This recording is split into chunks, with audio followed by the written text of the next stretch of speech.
नमस्कार दोस्तों, हमारे YouTube चैनल टीचिंग मंत्रा में आप सभी का हार्दिक स्वागत है। मैं आप सभी के लिए पुनः एक बार प्राचीन भारतीय इतिहास का हर एक टॉपिक से अलग अलग प्रश्नों की एक श्रृंखला को लेकर पुनः उपलब्ध हूँ।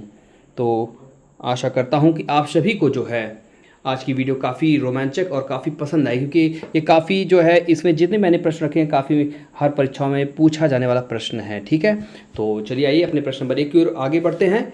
लेकिन उससे पहले जो है आप सभी लोग हमारे यूट्यूब चैनल को सब्सक्राइब कर लीजिए और बेल आइकन को आप प्रेस कर दीजिएगा और अपने प्यारे प्यारे हाथों से जो है हमारे इस वीडियो को एक लाइक दे दीजिएगा। ठीक है, तो चलिए आइए प्रश्न नंबर 1 की ओर चलते हैं। आशा करते हैं आप सभी लोग स्वस्थ होंगे।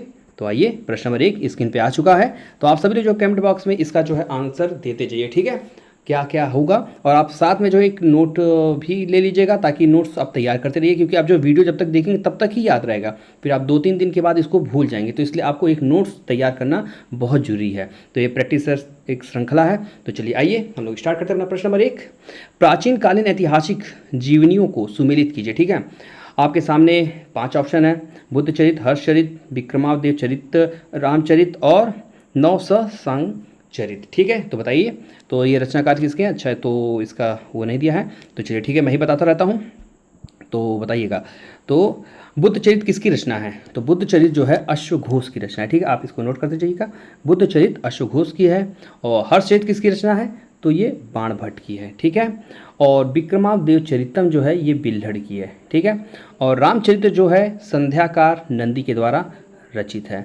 और नवसंचरित जो है पद्मगुप्त के द्वारा है। ठीक है, तो चलिए मैं इसको लिख देता हूँ। तो बुद्ध चरित ये तीसरे पे है, ये ए हो गया।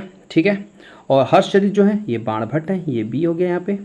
और विक्रमादित्य चरितम बिल्हड़ ये सी हो गया। ठीक है, बी सी ए, और ये आ गया ई। ठीक, और ये टी हो गया। ठीक है, आप सब इसको नोट कर लीजिएगा। ठीक है, पुनः मैं एक बार बताता हूँ, बुद्ध चरित किसकी रचना है? अश्वघोष ने लिखा है। हर्षचरित जो है बाणभट्ट के द्वारा रचित है। और विक्रमादेव चरितम जो है बिल्हड़ के द्वारा रचित है। और रामचरित जो है संध्याकार नंदी के द्वारा रचित है। और नवसंचरित जो है पद्मगुप्त के द्वारा। चलिए आइए नेक्स्ट प्रश्न को चलते हैं। नेक्स्ट प्रश्न स्क्रीन पे, प्राचीन कालीन किन ग्रंथों में 16 जनपदों का उल्लेख है? तो बताइए किसमें? अंगुत्तर निकाय, भगवती सूत्र, या दिव्य वदान, या ए और बी दोनों। तो इसका राइट आंसर क्या है? तो इसका right answer option number D is right option.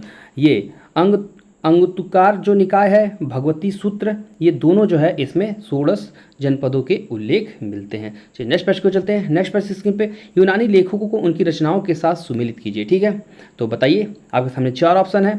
Megasthenes ये किसकी रचना? मेगस्थनीज की रचना कौन सी है बताइए? नेचुरल हिस्टोरिका है, इंडिका है, और ये है थोड़ा सा हाँ जियोग्राफी है, और पेरिप्लस ऑफ द इरिट्रियन। ठीक है, तो क्या है बताइए? तो चलिए मैं इसको टिक मारता हूँ। तो मेगस्थनीज की जो रचना है वो इंडिका है। ठीक है, और टालमी की क्या रचना है? तो टालमी की रचना है जो आपकी ज्योग्राफी है। ठीक है, और अज्ञात लेखक ने क्या लिखा है? अज्ञात लेखक निकला है पेरिप्लस ऑफ द इरिट्रियन। ठीक है, ये इनकी ये रचना हो गई। और प्लिनी की जो रचना है नेचुरल हिस्ट्री है। ठीक है, आप इसको नोट करिएगा। चलिए मैं इसको इधर से बगल में लिख देता हूँ, आप सभी समझ जाएंगे। ये डी का हो गया, ये ए है, ये बी है, और ये सी है। ठीक है, डी ए बी सी। ठीक है, आप सब इसको नोट कर लीजिएगा।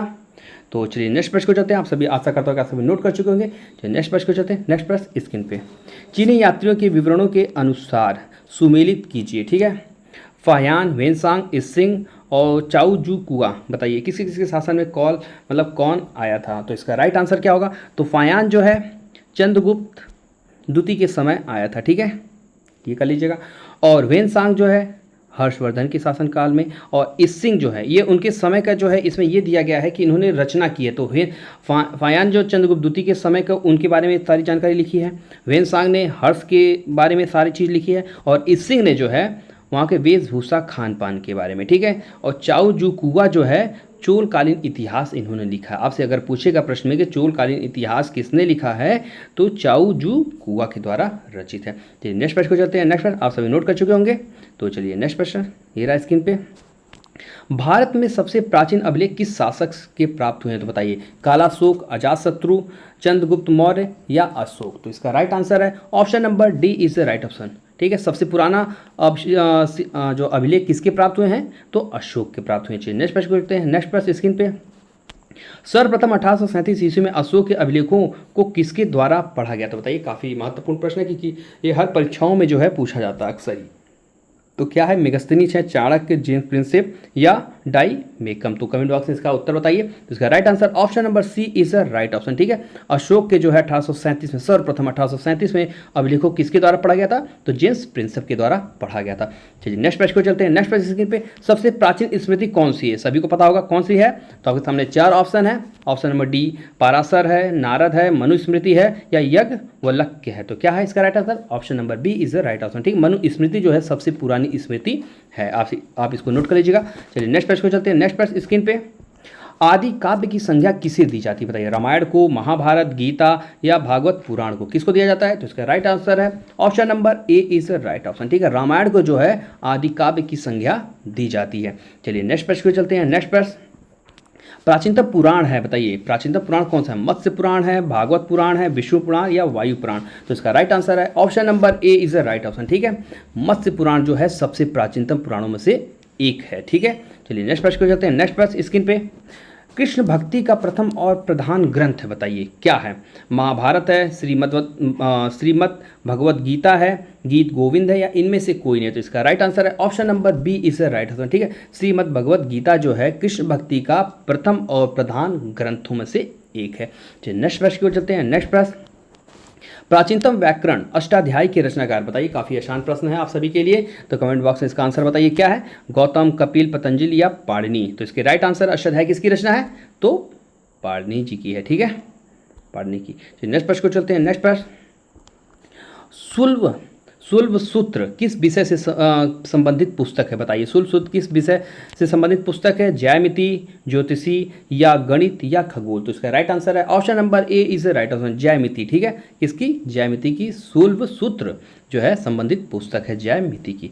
चलिए नेक्स्ट प्रश्न को चलते हैं। अशोक के अभिलेख निम्नलिखित, माफी चाहूँगा, अशोक के निम्नलिखित अभिलेखों में से किसमें दक्षिण भारतीय राज्यों का उल्लेख हुआ है? बताइए, तृतीय मुख्य शिलालेख या ऑप्शन बी द्वितीय मुख्य शिलालेख या ऑप्शन सी नवा मुख्य शिलालेख या ऑप्शन डी प्रथम स्तंभ अभिलेख? तो इसका राइट आंसर क्या है? तो इसका right answer option number B is the right option, ठीक है। द्वितीय मुख्य शिलालेख में जो है दक्षिण भारतीय राज्यों का उल्लेख अशोक के किस शिलालेख में मिलता है? तो द्वितीय मुख्य शिलालेख में मिलता है। चलिए नेक्स्ट प्रश्न को चलते हैं। नेक्स्ट प्रश्न, आपके सामने 2 कथन दिए गए हैं, ठीक है। इन कथनों के बारे में आप बताइए। कथन ए क्या कहता है? फाहियान ने उल्लेख किया है कि भारत का कोई भी सम्मानित व्यक्ति मांस नहीं खाता था, और कारण दे रहा है आर, उसका विवरण है अशोक का युग शाकाहार के विकास की दृष्टि से मील का पत्थर है। तो बताइए क्या सही है? नीचे इसके कूट दिए, ए आर दोनों सही है, ए का सही स्पष्टीकरण आर करता है या ए आर दोनों सही है परंतु ए का सही स्पष्टीकरण आर नहीं करता है। ए सही परंतु आर गलत है या ए गलत है आर सही? तो क्या होगा इसका आंसर? तो right answer option number B is the right option, ठीक है। ए और आर दोनों सही परंतु आर इसका जो है सही स्पष्टीकरण नहीं करता है। आइए नेक्स्ट प्रश्न की ओर जाते हैं। नेक्स्ट प्रश्न स्क्रीन पे, सीयू की नामक यात्रा विवरण निम्नलिखित में से किससे जुड़ा है? बताइए, फाहियान, अल-बरूनी, मेगास्थनीज या वेनसांग से? तो इसका राइट आंसर है option number D is the right option, ठीक है। वेनसांग से जो है सीयू की नामक यात्रा जो है विवरण वेनसांग के द्वारा जुड़ी है। चलिए नेक्स्ट प्रश्न को चलते हैं। नेक्स्ट प्रश्न, 14वीं सदी ईस्वी पूर्व का एक अभिलेख जिसमें वैदिक देवताओं का वर्णन प्राप्त हुआ है, बताइए वो कौन सा है? एक बटाना से या बिसोटून से या बेबीलोन से या बोगज कोई से? बताइए इसका राइट आंसर क्या है? तो इसका right answer option number D, अरे माफ़ी चाहूँगा, बोगज कोई, ठीक है। ये बी यहाँ पे आ गया, ठीक है, ये मिसप्रिंट हुआ है, डी सी उल्टा हो गया, ठीक है। तो इसका राइट आंसर बोगज कोई के द्वारा, ठीक है, वैदिक देवताओं का वर्णन प्राप्त होता है इस पुस्तक से। आप सभी नोट कर चुके होंगे। चलिए नेक्स्ट प्रश्न को चलते हैं। नेक्स्ट प्रश्न, अष्टांग हृदय संहिता निम्नलिखित में से किससे संबंधित ग्रंथ है? बताइए, अष्टांग हृदय संहिता किस खगोल शास्त्र से है या नीति शास्त्र या योग या चिकित्सा शास्त्र से? आप सभी समझ गए होंगे। अगर यहाँ पे दिया हृदय तो अब इसे समझिए किससे आएगा? तो option number D is right option, चिकित्सा शास्त्र से संबंधित है क्या? अष्टांग हृदय संहिता, ठीक है। चलिए नेक्स्ट प्रश्न की ओर चलते हैं। नेक्स्ट प्रश्न, अधोलिखित अभिलेखों को उनके शासकों द्वारा सुमेलित कीजिए, ठीक है। ये अभिलेख हैं और ये यहाँ पे शासकों के नाम दिए गए हैं। बताइए, हाथी गुफा अभिलेख किस शासक से है? तो आप सभी को याद होगा तो बताते रहिए कमेंट बॉक्स में, अगर जिसको आता है वो बताए और जिसको नहीं आता है मैं यहाँ पे खुद ही बता दूंगा, ठीक है। तो बताइए, हाथी गुफा अभिलेख किससे संबंधित है? तो हाथी गुफा जो है खारवेल का है, ठीक है। किसका है? खारवेल का, ठीक है, यहाँ पे ए लिख लीजिएगा, ठीक है। और जूनागढ़ अभिलेख जो है किससे है, तो रुद्र दामन का है, रुद्र दामन, ये बी हो गया, ठीक है। और प्रयाग स्तंभ लेख अगर आपसे पूछे तो कौन है, बताइए सभी लोग कमेंट बॉक्स में। तो प्रयाग स्तंभ लेख जो है इनका है समुद्र गुप्त का, ये सी हो गया, ठीक है। और एहोल अभिलेख किससे संबंधित है, तो ये होंगे पुलकेशिन द्वितीय, ठीक है, ये डी हो गया, ठीक है। और भित्री तथा जूनागढ़ अभिलेख जो है स्कंद गुप्त का है, ठीक है, आप इसको नोट कर लीजिएगा यहाँ पे, ठीक है। तो क्या है, BADCE, ठीक है। हाँ, एक बार पुनः मैं बताता हूँ, हाथी गुफा अभिलेख खारवेल द्वारा, ठीक है। जूनागढ़ अभिलेख किससे संबंधित है, रुद्र दामन से। और प्रयाग स्तंभ लेख जो है समुद्रगुप्त के संबंधित है। एहोल अभिलेख जो है पुलकेशिन द्वितीय, ठीक है। और भीतरी तथा जूनागढ़ अभिलेख स्कंद गुप्त से संबंधित है। चलिए नेक्स्ट प्रश्न को चलते हैं, आप सभी नोट कर चुके होंगे। नेक्स्ट प्रश्न स्क्रीन पे, अशोक के नाम का स्पष्ट उल्लेख अधोलिखित अभिलेखों से प्राप्त होता है, बताइए किससे प्राप्त होता है। मस्की, गुर्जरा, ये माफ़ी चाहूँगा, ये जो है नेट्टूर है, ठीक है, नेट्टूर नहीं, इसको आप नेट्टूर कर लीजिएगा, ठीक है, ये नेटूर,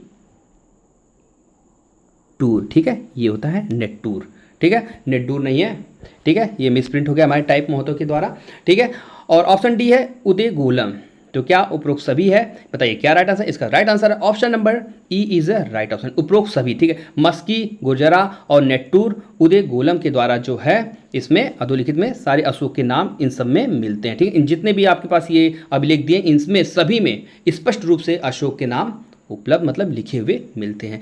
आइए नेक्स्ट प्रश्न को चलते हैं। नेक्स्ट प्रश्न, मध्य एशिया के बोगच कोई अभिलेख में विभिन्न वैदिक देवताओं के नामों का उल्लेख हुआ है, तो बताइए किन किन देवताओं का उल्लेख हुआ है, इंद्र, मित्र, वरुण, नासत्य या उपरोक्त सभी। तो इसका राइट आंसर क्या होगा, तो इसका right answer option number E is a right option, ठीक है। इंद्र का भी हुआ है, मित्र का भी हुआ है, वरुण का हुआ है, नासत्य का भी हुआ है, तो इसका right answer option number E is a right option, आप सभी नोट कर लीजिएगा। चलिए नेक्स्ट प्रश्न को चलते हैं। नेक्स्ट प्रश्न स्क्रीन पे, निम्नलिखित युगों पर विचार कीजिए, ठीक है। बस्ती स्थल चिराद या समाधि स्थल पोर कालम, बस्ती एवं समाधि स्थल जो है पिकलीहल, या इनमें से युग में सही सुमेलित कौन मतलब है पूछा है, ठीक है। कौन कौन से इसमें सुमेलित हैं, आपके सामने चार ऑप्शन है, 1 2 या 1 3, 2 3 या 1 2 3। तो इसका राइट आंसर क्या है, तो right answer option number C is right option, ठीक है। 2 व 3, 2 और 3 जो हैं ये सुमेलित है, परंतु बस्ती स्थल चिराद ये गलत है, ठीक है। समाधि स्थल पोर कालम है, बस्ती एवं समाधि स्थल जो है पिकलीहल है, ठीक है। आप सभी इसको नोट कर लीजिएगा। चलिए नेक्स्ट प्रश्न को चलते हैं। नेक्स्ट प्रश्न स्क्रीन पे, गर्त निवास निम्न में से किस संस्कृति का विशिष्ट लक्षण बताइए। गर्त निवास निम्नलिखित में किस संस्कृति का विशिष्ट लक्षण है, हड़प्पा संस्कृति, मध्य गंगा घाटी व नवपाषाणिक संस्कृति, या बलूचिस्तान की ताम्र पाषाणिक संस्कृति, या कश्मीर घाटी के नवपाषाणिक संस्कृति से संबंधित है। तो इसका राइट आंसर है option number D is a right option, ठीक है। कश्मीर घाटी की नवपाषाणिक संस्कृति से क्या संबंधित है, गर्त निवास, ठीक है। गर्त निवास की जो संस्कृति है किससे संबंधित है, कश्मीर घाटी की नवपाषाणिक संस्कृति से, मैं पुनः बता चुका हूँ। चलिए नेक्स्ट प्रश्न को चलते हैं। नेक्स्ट प्रश्न स्क्रीन पे, नवपाषाण काल, ठीक है, नवपाषाण कालीन गर्त निवासियों के अवशेष जो है कहाँ से मिले बताइए। बुर्जहोम, गुफ कराल, कुचई या महगढ़ा से बताइए। नीचे कूट दिए गए हैं, उनमें सही बताइए 1 4 2 3 3 4 या 1 2। तो इसका राइट आंसर क्या है, तो इसका right answer option number D is the right answer, ठीक है। 1 और 2 से जो है मिले हैं, बुर्जहोम और गुफ कराल से, ठीक है, और इन दोनों से नहीं मिले हैं। नवपाषाणकालीन गर्त निवासियों के अगर अवशेष पूछे तो बुर्जहोम और गुफ कराल, ठीक है, आप सभी नोट कर लीजिएगा। चलिए नेक्स्ट प्रश्न को चलते हैं। नेक्स्ट प्रश्न स्क्रीन पे, सूची 1 व सूची 2 से सुमेलित कीजिए, ठीक है। यहाँ पे सूचियाँ दी गई हैं, उनको आपको सुमेलित करना है, ठीक है।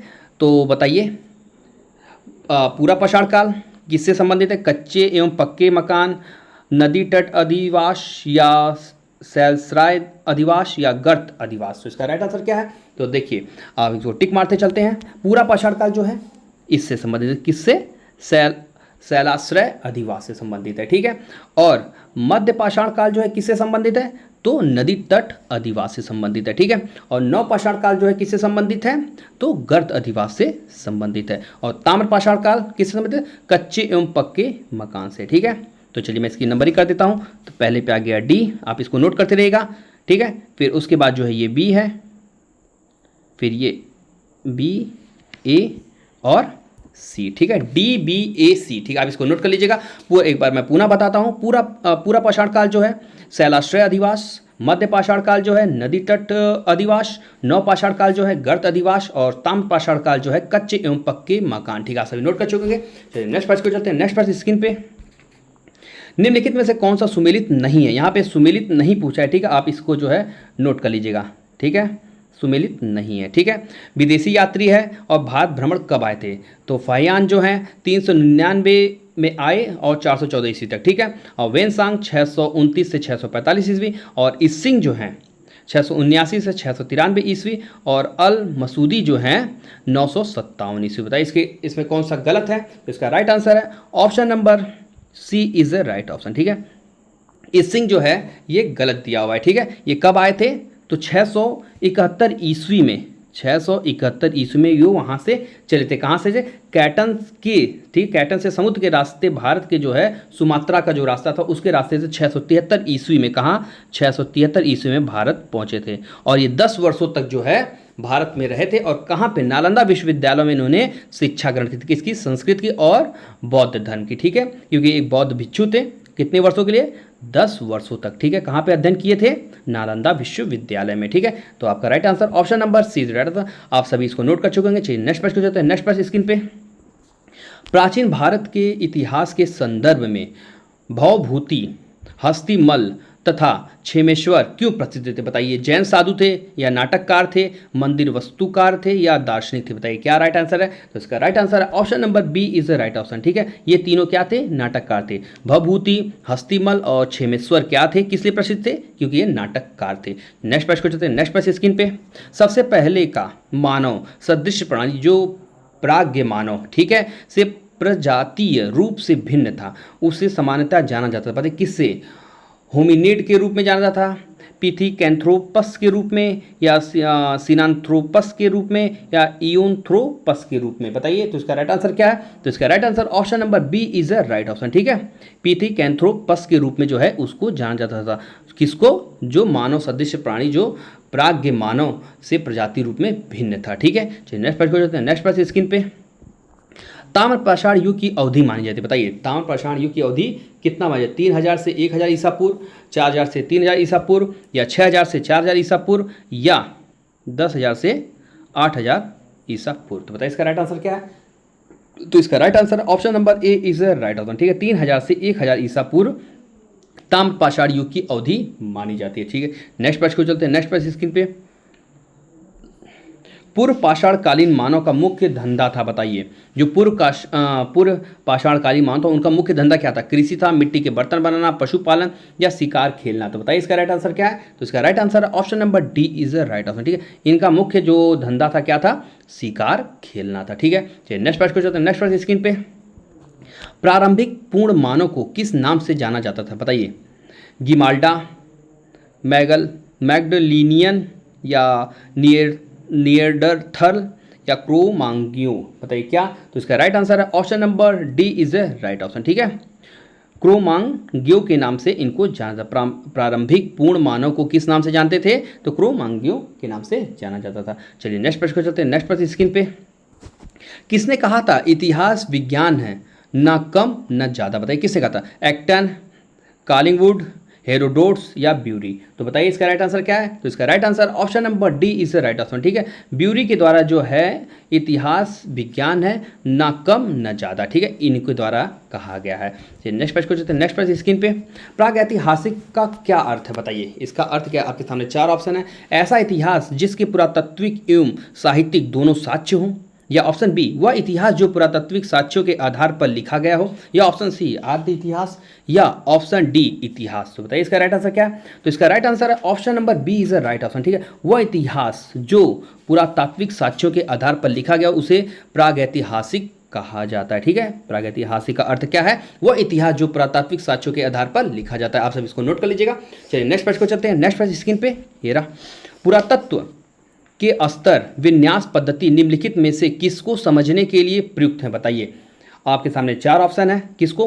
किसी संस्कृति के विस्तार की सीमा, भौतिक संस्कृति के क्रमिक निक्षेप, बस्ती निवासियों के शारीरिक लक्षण, और दुधारू पशुओं की सांख्यिकी संपत्ति। बताइए इसका राइट आंसर क्या है? तो इसका right answer option number B is the right option. ठीक है, भौतिक सांस्कृतिक के क्रमिक निक्षेप को, ठीक है, पुरातत्व के जो स्तर विन्यास है वो किसको समझने के लिए प्रयुक्त हैं? भौतिक सांस्कृतिक के क्रमिक निक्षेप। ठीक है, चलिए नेक्स्ट प्रश्न को चलते हैं। नेक्स्ट प्रश्न स्क्रीन पे, निम्नलिखित में से किस स्थान से गर्त निवासों का पुरातात्विक साक्ष्य मिलता है? बताइए। आपके सामने 4 ऑप्शन है स्क्रीन पे, राखी गढ़ा, मेहर गढ़ा या गुफ कराल या बालाकोट से। बताइए इसका राइट आंसर क्या है? तो इसका right answer option number C is the right option. ठीक है, गुफ कराल से। ठीक है, कहाँ से? गुफ कराल से जो है गर्त निवासों का पुरातात्विक साक्ष्य मिलता है। ठीक है, चलिए नेक्स्ट प्रश्न करते हैं। नेक्स्ट प्रश्न, निम्न में से कौन सा या से दक्षिण भारत की महापाषाणकालीन संस्कृति से संबंध है? बताइए। गोलाश्म पाषाणों से समृद्ध समाधान, काले और लाल मृद भांडों का प्रयोग, आहत सिक्कों का प्रवेश या नगरी बस्तियां। बताइए कि आपके सामने नीचे कूट दिया है, केवल एक, दो, 2, 3 या 4। तो बताइए इसका राइट आंसर क्या है? बताइए कमेंट बॉक्स में सभी लोग बताते रहिए। तो इसका राइट आंसर है option number B is the right option. 1 व 2 दोनों सही। ठीक है, गोलाश्म पाषाणों से समृद्ध समाधान और काले और लाल मृद भांडों का प्रयोग। ठीक है, मध्य महापाषाणकालीन संस्कृति से संबंधित है दक्षिण भारत के। चलिए नेक्स्ट प्रश्न को चलते हैं। नेक्स्ट प्रश्न स्क्रीन पे, नीचे दिए गए शिल्पों में से कौन सा, ठीक है, भारत के प्रागैतिहासिक काल के लिए स्रोत सामग्री के रूप में उपयोगी? बताइए। आपके सामने 4 ऑप्शन है, जीवाश्म, हाथी की कुल्हाड़ियाँ, मृदांड और अस्थि अवशेष। बताइए इसमें से क्या सही है? आपके नीचे कूट दिया गया है 1, 2, 4, 1, 2, 3, 1, 3, 4 या 2, 3, 4। तो बताइए इसका राइट आंसर क्या है? तो इसका राइट आंसर है ऑप्शन नंबर 1, 2, 4। ठीक है, तो बताइए ऑप्शन कहाँ पे? 1, 2, 4। तो A option number A is right option. 1, 2, 4। ठीक है, पहला जीवाश्म सही है और हाथ की कुल्हाड़ियाँ सही है और अस्थि अवशेष सही है। मृदांड जो है ये गलत है। चलिए नेक्स्ट प्रश्न को देखते हैं। नेक्स्ट प्रश्न स्क्रीन पे, किस स्थान पर प्रथम भारतीय पूरा पाषाण कालीन कलाकृति की खोज हुई थी? बताइए कहाँ पे हुई थी? दायमाबाद में हुई थी, मिर्जापुर में, पल्लावरम में हुई थी या सुहन घाटी में हुई थी? तो इसका राइट आंसर है option number C is right option. ठीक है, पल्लावरम में जो है भारतीय पूरा पाषाणकालीन कलाकृति की खोज हुई थी सबसे प्रथम। ठीक है, चलिए नेक्स्ट प्रश्न को देखते हैं। नेक्स्ट प्रश्न स्क्रीन पे, लंबवत पुरातात्विक उत्खनन के द्वारा किसी संस्कृति, ठीक है, कि इनमें से किस पक्ष का विशेष ज्ञान होता है? बताइए। संस्कृति के क्षेत्र विस्तार का होता है, संस्कृति के आकार का होता है, संस्कृति के स्वरूप का होता है या संस्कृति के काल मापन का होता है? बताइए इसका राइट आंसर क्या है? तो right answer option number D is a right option. ठीक है, क्या होता है? संस्कृति के काल मापन का होता है। ठीक है, चलिए नेक्स्ट प्रश्न को चलते हैं। नेक्स्ट प्रश्न स्क्रीन पे, निम्नलिखित में से किसे फलक संस्कृति कहा गया? बताइए किसको? निम्न पूरा पाषाणकालीन संस्कृति को, मध्य पूरा पाषाणकालीन संस्कृति को या उच्च पूरा पाषाणकालीन को या हड़प्पा पूरा पाषाणकालीन को? बताइए इसका राइट आंसर क्या है? तो आपके सामने 4 ऑप्शन है, तो option number B is a right option. ठीक है, मध्य पूरा पाषाणकालीन संस्कृति को क्या कहा गया है? फलक संस्कृति कहा गया है। चलिए नेक्स्ट प्रश्न को चलते हैं। अच्छा, तो हमारे प्रश्नों की श्रृंखला जो है आज यहीं पे समाप्त होती है। आशा करता हूँ आप सभी को जो है हमारी वीडियो काफ़ी पसंद आई होगी। तो आप हमारे यूट्यूब चैनल को सब्सक्राइब कर लीजिएगा और ऐसे रोचक तथ्यों के साथ हमारी वीडियो को देखने के लिए हमारे यूट्यूब चैनल को आप सभी लोग सब्सक्राइब कर लीजिए, बेल आइकन को प्रेस कर लीजिएगा और अपने प्यारे प्यारे हाथों से जो है हमारे वीडियो को एक लाइक दीजिएगा। ठीक है, तो आशा करता हूँ आप सभी को काफ़ी पसंद आएगा। चलिए फिर पुनः आपसे जो है अगले वीडियो में आपसे मुलाकात होती है। चलिए बहुत बहुत धन्यवाद।